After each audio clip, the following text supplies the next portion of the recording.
Do you feel you were born for more?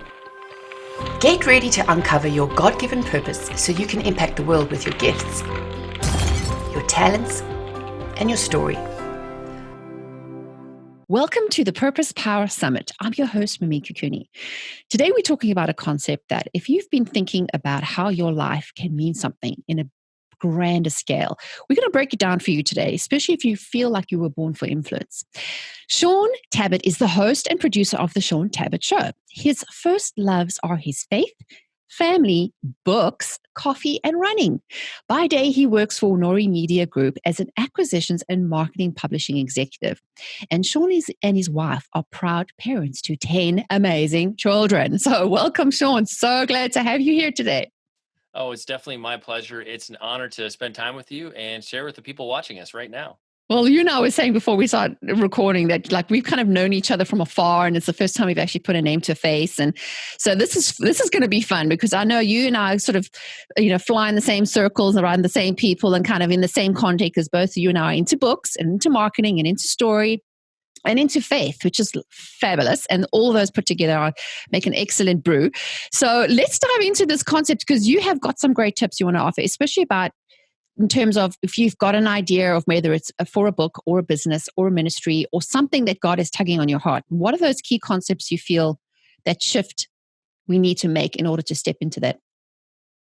Well, I think every meaningful project often starts with an idea, an inkling. Maybe the Holy Spirit drops something into your heart, and you're like, wow, maybe that is something I should start pursuing. I should start going after. The key place I often will tell people to start is they have to have an identity shift. So if you want to write a book, but you've never written a book before, you have to accept this idea that you are now an author. You have to look yourself in the mirror and say, good morning, Shaun. You're an author. When you introduce yourself to other people and they ask you, what do you do or what are you working on? Tell them about your book project. Even introduce yourself as an author. And you really have to press into that identity shift because if you don't believe that, that's going to impact the quality of the work you're doing. It's going to impact how you're representing yourself when you're talking about your project. So I feel like one of the key places to start with is make sure you actually believe that you are the author who's pressing in to what you're doing, at least in terms of writing a book. Yes, it's kind of like you need to have somebody knight you, thy art, a author, or you are Exactly. a minister, or you are. And it's like, why do we need a label? If you feel like this is what you're called to do, and I only really started calling myself an author after I was on book number 5. Okay, y'all. So how'd you like my Southern accent? I had to embrace that. But it's understanding of you have a concept or you have an idea or you have a dream. And even if I can buy you, Shaun, of the people you've interviewed on your podcast, but a lot of them that when you look out from the outside, you think they're really impressive, but even they feel like they've never arrived. Like we Right. don't need some major degree or diploma or validation to really do meaningful work. Right. Well, and I can say, as somebody who's been in the publishing space for about a decade, working with some of the biggest names in Christian publishing, a lot of my job has ended up where I'm kind of like a pastor. I'm kind of an encourager to some of these leaders behind the scenes where, just like you, just like me, they have bad days. They sometimes don't feel like they have everything they need to be successful, and they need people to come alongside them, encourage them, and coach them, and be like, "You are the exact person to write this message." So even when you see people on a stage, on a platform, they also sometimes need to be reminded that you're on mission with God, with what God has called you to do, given you to work on and pursue. And so we all need encouragement. We all need fans and cheerleaders to keep us moving in a direction. Definitely. And what I love about books is that, it's definitely a way of building authority in a certain space. Like if someone has got an idea for a ministry or a business or they want to go somewhere, that is a great way because you assume that everybody knows what you know until you put it into a format, Right. like an easy readable format like a book. Now, what I would love to dive into is the whole concept of when you feel like you've got something valuable to share. Now, I know you as an acquisitions editor or agent, probably come across a lot of ideas across your table that are ideas for books. When is somebody in a position to share their story, and when do you feel like it's something that they can pursue further, or is there a definition between whether this is a book or whether this is what they should do with what they feel they're called to do? I think there can be a difference between something that's a book and maybe something that can be a message you speak. I've heard from a lot of people who are like, every time I give this talk, they tell me this needs to be in a book, but maybe it's not quite enough. Is it enough to actually carry 10 or 12 chapters? Is it something that can be broken up into something that would cover 140 pages? That's certainly something to think about. Is it something that is very small? Maybe it's a mini book rather than a full book. In that case, the one of the challenges I think anybody is going to come up against in this season, especially as we look at a post COVID-19 world, is publishers are going to be very concerned about people having platform and things that they can partner with and build on in terms of getting a project to scale, getting the word out. So yes, having a good concept, a good idea, that's definitely important. But we're at a stage right now, just with how books are sold, how awareness is built, that having a platform is equally as important to a good concept. So that's something that I think has shifted a lot in the past decade, where platform is important for authors at all levels today, and maybe a way that it wasn't. A book that wins solely on concept or idea, while there, every say 1 in 600 will do that, that's not something to hang your hat on. There are a lot more moving pieces to make a book successful. And even so, it's now easier than ever to write a book because all the tools are so available, and it's not like we have these, restrictions that we had before. But at the same time, I think it's easier now to reach people, but at the same time, it's a little harder because there's so much noise out there. Right. So for somebody who has an idea, or maybe they feel like God's got a message on their heart, whether it's for a book, whether they're a creative writer, or they have a business concept, or they feel led to start a ministry, when do you know that your story is ready to share in the public format?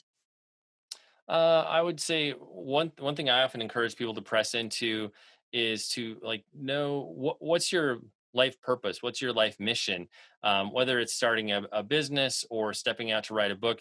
Make sure it's something that connects with your goals, the path that God seems to have you on, because I feel like it has to connect to your major life purpose in a meaningful way to give you momentum, to give it legs to start moving along the journey that it needs to take. So just one caution: be sure it ties with the direction that you're moving. I would say the other thing is, find a number of people that you can run the concepts or the idea by, that you can trust. So maybe somebody like me who works in the publishing industry, who has an acquisitions background, just say, hey, does this concept work? Does this work with what's trending in publishing right now? And outside of people maybe who are professionals in that space, I would say talk to other authors who maybe have written similar books. Authors are actually pretty easy to get to in terms of social media. I'm amazed at how much people are willing to help others. For just some simple feedback. Maybe don't ask them to read your whole manuscript, but just some general feedback. I think that's pretty realistic. And then be sure you're getting feedback from people outside of your immediate friend group or your immediate family. If you have your mom, your grandma give you feedback, they love you. They're not going to want you to feel bad. So they will tend to be like, oh, honey, this is wonderful. It's so great. You have to be willing to receive constructive criticism and feedback. They're not trying to hurt your feelings. It feels personal to you because it's your baby and you're really excited about it, but it's that good and bad feedback that's going to sharpen you and allow you to maybe put that project into a place where it's ready to move forward. So you need that constructive criticism and feedback so you can get it to be the absolute best project that it can be. Definitely, because even though mama loves us and she's going to give us some good words, sometimes we need some tough love from someone who's going to be a little honest. Like I had this experience of when I first went to go to one of my first author conferences, and I had this idea of I feel like this idea that God wants me to share my story. So it's got to be a memoir, right? And back in the day, I didn't know what that meant because it's very hard for a memoir to sell in a linear format unless you're famous. Okay. So I went to this first and I met with an editor and I started pitching the idea and I thought this was totally fabulous because God told me, right? Obviously my story matters, right?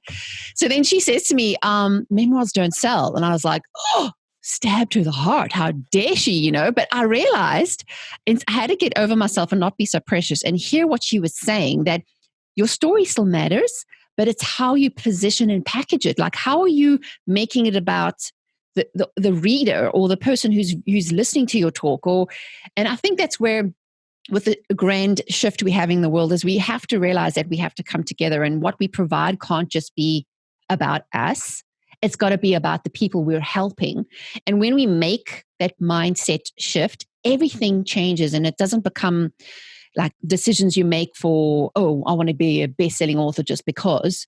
Like, what are you doing? Like, and you mentioned something earlier that I think we need to dive into, that why and why that's important. I know for some it's cliche, but let's really talk about this for a concept, because this is important. Yeah, well, and I guess I can use an example from my own life. So, my why, the thing that really gets me lit up and excited is to be able to communicate on various media platforms about messages and ideas that I'm excited about. And that plays into what I do with my podcast. It plays into what I do in the publishing industry.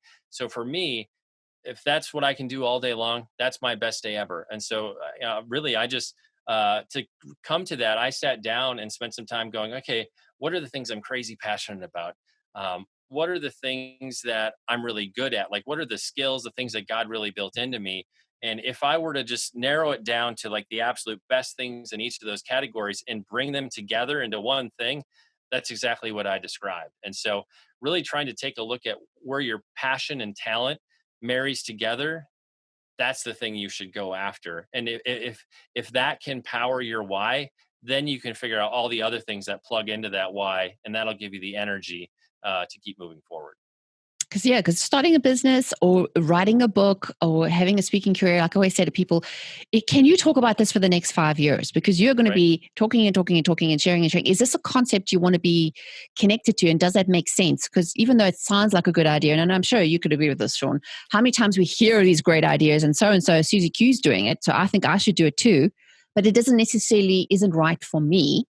And then eventually we try it and we go, maybe that wasn't the right fit. But even then, it's okay. It's like with writing, you're going to have a bad first draft. No one's going to read your first draft. So how do you, like, even though if you have an idea for someone who's listening and maybe they feel called to write a book or they want to use their story as a catalyst to start a career or a ministry, what would you advise as their first steps that they should do now? If you have just like a general idea or some grand concept that you just had this spark of genius, can you summarize that idea maybe in 3 sentences and start with that, and maybe start running that by people for feedback, or looking at what else is in the marketplace. So let's say you distill it down to 3 sentences. You're like, here's what I would like to do if this with this book. Are there other things in the marketplace that are successful, or are you already part of this niche? Could you find a niche where this would actually serve an audience? So first step would be distill it into a short paragraph, run that by people for feedback, and in terms of market, try to discern, are there places where this kind of an idea, this kind of a message would work? Because more often than not, there's nothing new under the sun. You may think you have this brilliant idea nobody's had before, but often somebody else has at least had a similar brilliant thought. So that would be a couple of initial places to start. Yeah. And also, if you don't see anything, it's a big red flag. Like maybe nobody's buying it or searching for it. So don't think you're like, that's actually a good sign as well, meaning, okay, maybe you shouldn't even go down this route, because that's some of the lessons I've learned in business and in life and in writing books is there's no point in creating something. Like we say, build it and they would come. Sorry, that doesn't work anymore. We have to figure this out. Like even if the big companies ask for feedback or they do samples, it's like, is this where people are interested in? And even, wouldn't you say for someone who's a writer, like I would say start small, maybe write a few blog posts and see what catches fire. Right. Yeah. I actually interviewed an author yesterday. She now has 5 major trade books with some of the biggest Christian publishers in our space. And it all started about 9 years ago with her stepping out and writing that first blog post. And it was the blog post that gave her traction and awareness where she was able to get a book deal. And 5 books later, here she is. She's still blogging today. And I know a lot of people would say, blogging to a book deal, that doesn't happen. It happens every single year. I meet people every year where they started with a blog and they now have a book that's available in stores across the country. So it's can be a long road to get there in terms of building up an audience, but it still happens. So it can be a very valid path to honing your craft and getting a book deal. Exactly. So it comes down to two things: patience and persistence, because sometimes it's just a matter of trying and trying and trying, trying, trying, and seeing what works and testing and figuring out your voice and your style and your messaging until something actually clicks, because nobody becomes an overnight success unless it's a very, very long night. Right. Well, and I can say in terms of the overnight success, I've interviewed 600 plus authors in the past 8 years.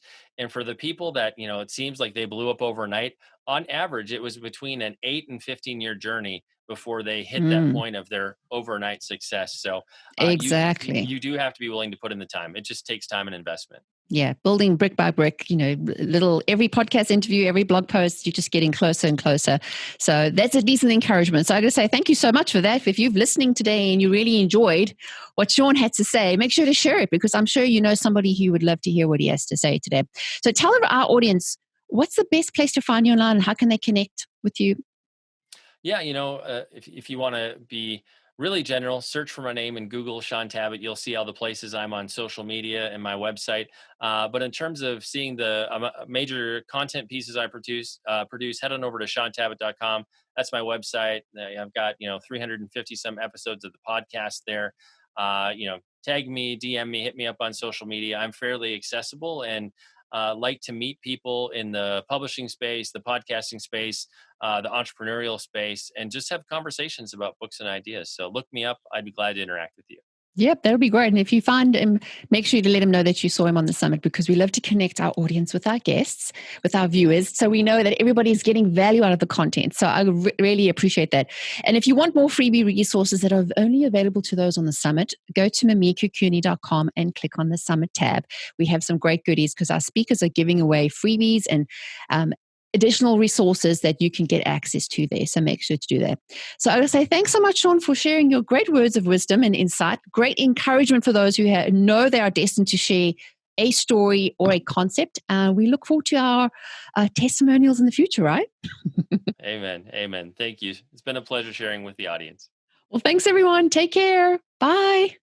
If you want more free resources that we only share with our newsletter community, go to mimikacooney.com and sign up today.